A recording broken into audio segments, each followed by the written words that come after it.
নির্বাচন গণতন্ত্রের জন্য একটি আবশ্যকীয় পূর্ব শর্ত, কিন্তু এটাই একমাত্র শর্ত নয়।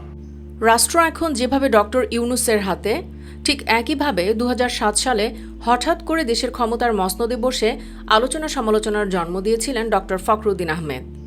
সেনা সমর্থিত তত্ত্বাবধায়ক সরকারের প্রধান উপদেষ্টা থাকাকালে দোর্দণ্ড প্রতাপে দেশ চালিয়েছেন 2 বছর। তার আমলে গ্রেফতার হন দেশের 2 প্রধান রাজনৈতিক দল আওয়ামী লীগ ও বিএনপির শীর্ষ নেতা শেখ হাসিনা ও বেগম খালেদা জিয়া। তা নিয়ে অনেক সমালোচনা থাকলেও তিনি দেশের জন্য অনেক কিছুই করেছিলেন। সেই দিনগুলোর কথা ভেবে এখনও শিউরে ওঠেন রাজনীতিবিদরা। কিন্তু ক্ষমতা হারানোর পর তাকে আর সেরকম দেখা যায় না। ফলে অনেকেই জানতে চান কোথায় কেমন আছেন ফখরুদ্দীন। আমাদের আজকের ভিডিওতে আলোচনা করব বর্তমানে কোথায় কেমন আছেন ফখরুদ্দীন তা নিয়ে। এছাড়াও তার শাসনামলে তিনি কি করেছিলেন, কেন তিনি বাংলাদেশের ইতিহাসে এত আলোচিত, এসব বিষয়ে বিস্তারিত জানতে ভিডিওটি 1 সেকেন্ডও না টেনে শেষ পর্যন্ত দেখতে থাকুন।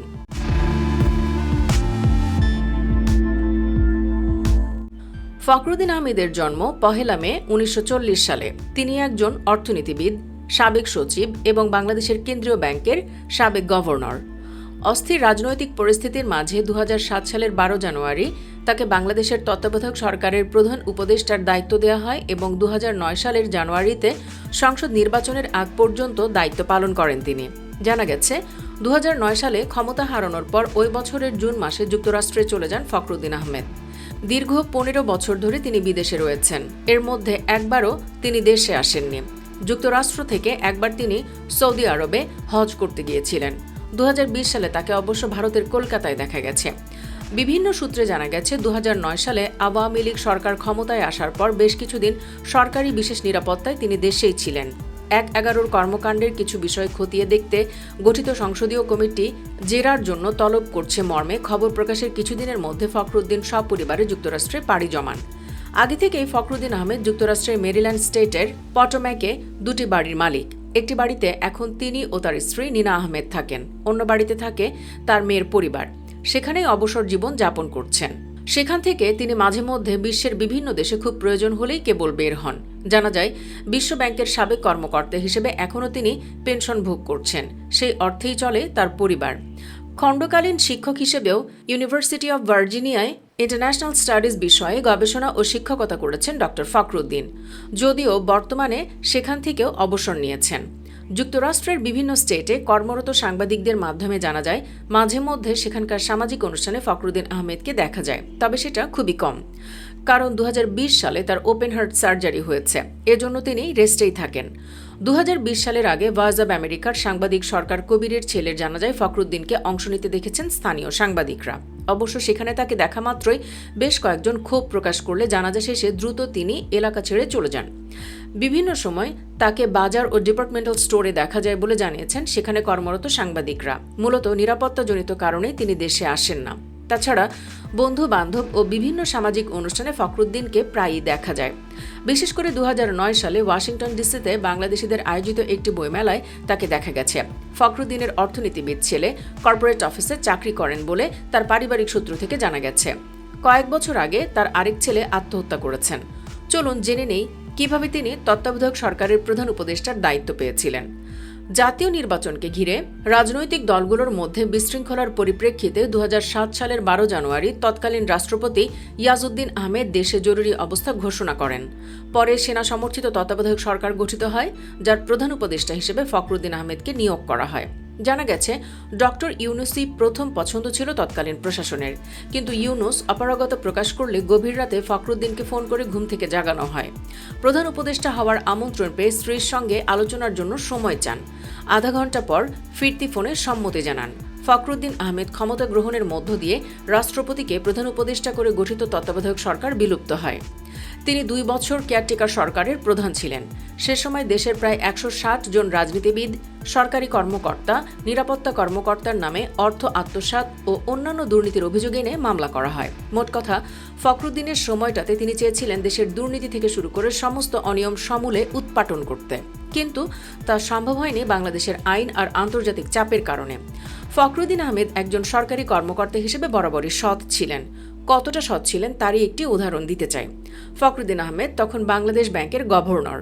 কেন্দ্রীয় ব্যাংকে বিশৃঙ্খলা করার দায়ে তিনি 10 জন সিবিএ নেতাকে চাকরিচ্যুত করেছিলেন। স্বাভাবিক কারণেই তৎকালীন বিএনপি সরকারের মধ্যে বিষয়টি নিয়ে চাঞ্চল্য তৈরি হয়। চাকরিচ্যুত ব্যক্তিরা সবাই ক্ষমতাসীন দলটির নেতাকর্মী। এ নিয়ে বাংলাদেশ ব্যাংকের ওপর চাপ তৈরি হলো, কিন্তু ফখরুদ্দিন অবিচল, তার সিদ্ধান্তে অনড়। গল্পের শেষটা হলো এরকম। একদিন ফখরুদ্দিন আহমেদকে ডাকলেন সে সময়ের প্রধানমন্ত্রী খালেদা জিয়া।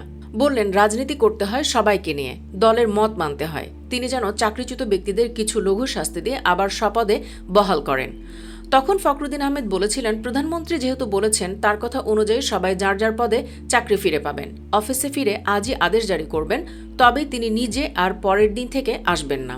এ কথার পরে প্রধানমন্ত্রী আর কিছু বলেননি। ফখরুদ্দিন আহমেদও ইমানের সহিত মেয়াদের শেষ দিন পর্যন্ত গভর্নর পদে বহাল ছিলেন। এই লোকটাকে নিয়ে হাসিনা সরকার থাকাকালীন দুর্নীতিতে অতিষ্ঠ হয়ে ফেসবুকে অনেক লেখালেখি হয়েছিল। কেউ কেউ বলেছিলেন আবারও ফখরুদ্দিনের মতোই কেউ একজনকে তত্ত্বাবধায়ক সরকারের দায়িত্ব দেওয়া দরকার। আবার কেউ কেউ বলেছিলেন ফখরুদ্দিন নাকি দেশ ও জাতির অনেক ক্ষতি করেছে।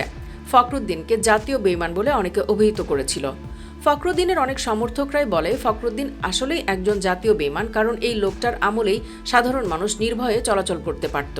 ফখরুদ্দিন আসলেই একজন বেঈমান, কারণ এই লোকটার আমলেই যে কোনো পুলিশি সেবা নিতে ঘুষ লাগত না, কোনো সরকারি অফিসে কাজের জন্য 1 টাকাও ঘুষ দিতে হয়নি, এমনকি চাকরি নিতেও কোনো ঘুষ লাগত না।